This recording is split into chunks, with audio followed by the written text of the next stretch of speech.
அன்புமகள் பார்த்துட்டு இருக்க எல்லாருக்கும் வணக்கம். இன்னைக்கு நம்ம என்ன டாபிக் பார்க்க போறோம்னா 2 நிமிஷத்துல சாலட் எப்படி செய்யலாம் அப்படிங்கறத பார்க்க போறோம். நான் முளைக்கட்டிய பயிர்ல தான் சாலட் செய்ய போறேன். வாங்க எப்படி செய்யறதுன்னு பார்க்கலாம். அதுக்கு முன்னாடி நம்ம சேனலை சப்ஸ்கிரைப் பண்ணலனா சப்ஸ்கிரைப் பண்ணிடுங்க. பக்கத்துல இருக்க பெல் பட்டனையும் பிரஸ் பண்ணிடுங்க. அப்பதான் நான் நெக்ஸ்ட் போடுற வீடியோ உங்களுக்கு நோட்டிஃபிகேஷன்ல வரும்.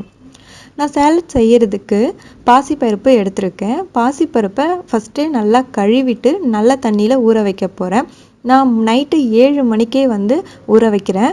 ஓவர் நைட், அதாவது ஒரு நைட் ஃபுல்லாக ஊற வச்சுட்டு மறுநாள் காலையில் ஓப்பன் பண்ணி பார்க்குறேன்.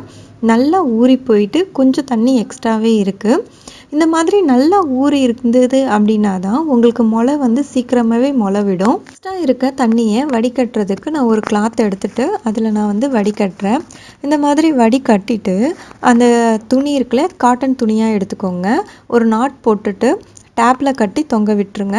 எக்ஸஸாக இருக்கிற கொஞ்சம் தண்ணியும் அதில் சொட்டிடும். ஒரு 10 மினிட்ஸ் இருந்தால் போதும். அதுக்கப்புறம் அதே மாதிரியே அந்த ஒரு பாக்ஸில் வச்சு நான் மூடி போட்டு வச்சுருவேன். இப்போ நான் காலையில் 8 மணிக்கு இந்த மாதிரி பண்ணி மூடி போட்டு வைக்கிறேன். நம்ம ஈவினிங் எடுத்து பார்க்கலாம் எப்படி இருக்குன்னு சொல்லிட்டு. இந்த மாதிரி நீங்கள் பாசிப்பருப்பு மட்டும் இல்லாமல் வேறு கொண்டக்கடலை வேறு எந்த பயிராக இருந்தாலும் இந்த மாதிரி முளைக்கட்டி செஞ்சு பாருங்கள். ஒரு மடங்கில் இருக்கிற சத்து முளைக்கட்டினதுக்கப்புறம் 3 மடங்கு சத்து அதிகமாக இருக்கும் அப்படின்னு சொல்லுவாங்க. சூப்பராக முளை வந்துடுச்சு. மார்னிங்லேருந்து ஈவினிங்குள்ளேயே எந்த அளவுக்கு முளை வந்துடுச்சு பாருங்கள். ஸோ இப்போ நம்ம முளைக்கட்டின பயிர் ரெடியாக இருக்குது. நம்ம சாலட் செய்கிறதுக்கு என்னென்ன இன்க்ரீடியன்ட்ஸ் ஆட் பண்ண போகிறோமோ அதையும் நான் எடுத்து ரெடியாக வச்சுக்கிட்டேன். ஸோ இப்போ நம்ம சாலட் செய்யலாம். ஒரு பவுலில் நம்மளுக்கு தேவையான அளவுக்கு பாசிப்பருப்பு எடுத்து போட்டுக்கலாம். அதாவது முளைக்கட்டின பாசிப்பருப்பு கொஞ்சம் எடுத்து போட்டுட்டு இதில் நான் என்னென்ன ஆட் பண்ண போகிறேன்னா, ஃபஸ்ட்டு கேரட் ஆட் பண்ணுறேன். உங்களுக்கு வேறு எந்த காயாவது தேவை அப்படின்னா நீங்கள் சேர்த்துக்கலாம்.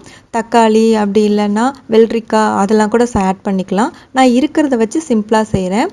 கொத்தமல்லி, புதினா ரெண்டுத்தையும் தனித்தனியாக கொஞ்சம் கொஞ்சமாக, அதாவது சின்ன சின்னதாக நான் கட் பண்ணி வச்சுருக்கேன். அதுக்கப்புறம் கொஞ்சம் வெங்காயம். ஸோ இதெல்லாம் போட்டு நல்லா மிக்ஸ் பண்ணுங்கள். நல்லா மிக்ஸ் பண்ணிவிட்டு நம்மளுக்கு காரத்துக்கு தேவையான அளவுக்கு பெப்பர், குழந்தைங்க கொடுக்குறீங்கன்னா கொஞ்சம் கம்மியாக போட்டுக்கோங்க. பெரியவங்கன்னா கொஞ்சம் அதிகமாக கூட போட்டுக்கலாம். கொஞ்சம் சால்ட், அதுக்கப்புறம் புளிப்பு டேஸ்ட்டுக்காக ஆஃப் லெமன்லேயே கொஞ்சம் பாதி தான் எடுத்திருக்கேன். அந்தளவுக்கு ஒரு 3 to 4 ட்ராப் அளவுக்கு லெமன் போட்டு நல்லா மிக்ஸ் பண்ணிவிடுங்க. எனக்கு கார்னோட டேஸ்ட்டு பிடிக்கும். கார்ன் ஃப்ரை பண்ணிவிட்டு நான் அதில் ஆட் பண்ணி சாப்பிடுவேன். உங்களுக்கு இது பிடிச்சிருந்தா நீங்கள் ஆட் பண்ணிக்கோங்க. நான் உங்களுக்கு வீடியோவில் நான் காட்டலை, ஏன்னா சிலருக்கு பிடிக்கும் சிலருக்கு பிடிக்காது. அதனால தான் நான் அதை ஸ்கிப் பண்ணிட்டேன்.